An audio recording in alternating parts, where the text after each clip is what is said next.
முதலில் பார்க்கக்கூடிய ராசி மேஷம். ப்ரெஷர் ஏறாமல் பார்த்துக்கொள்ளுங்கள். முருகரை பிடித்து கொள்ளுங்கள்.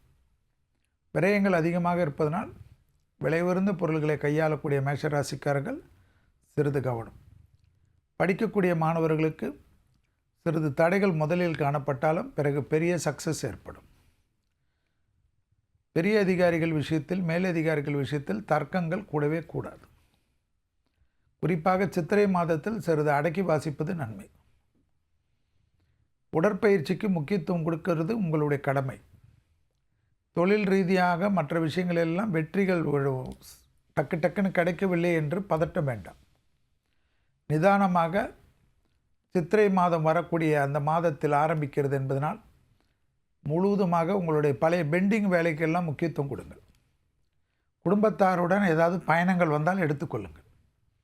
விடுபட்ட தெய்வ வழிபாடுகள், விடுபட்ட தொலைதூர பயணங்கள், நீண்ட நாட்களாக நண்பர்களையோ உறவினர்களோ சந்திக்கிறேன் என்று சொல்லிவிட்டு முடியாதவர்களெல்லாம் சென்று தரிசனம் பார்ப்பது, அவர்களை சந்திப்பதெல்லாம் ஆத்ம ரீதியாக பலத்தையும் நம்பிக்கையும் ஏற்படுத்தும்.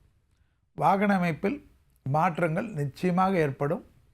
அது பெரிய அளவு சந்தோஷத்தையும் பெரிய அளவு அனுகூலத்தையும் ஏற்படுத்தும். உத்தியோகத்தில் இருக்கக்கூடிய பதட்டங்கள் தேவையில்லாதது என்பதை ஞாபகத்தில் வைத்து கொள்ளுங்கள். படைப்பாளிகள், கலைத்துறையினர், மீடியா துறையினர் எல்லாம் படிப்படியாக ஏற்றம் பெறுவார்கள்.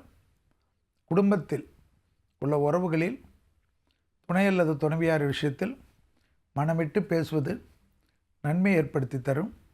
குடும்பத்தில் அந்நியர் தலையீடு வேண்டாம். பிறர் குடும்ப விஷயத்தில் உங்களுடைய தலையீடு வேண்டாம். வேலையாட்களால் இருந்த மனக்குழப்பங்கள் தீரும்.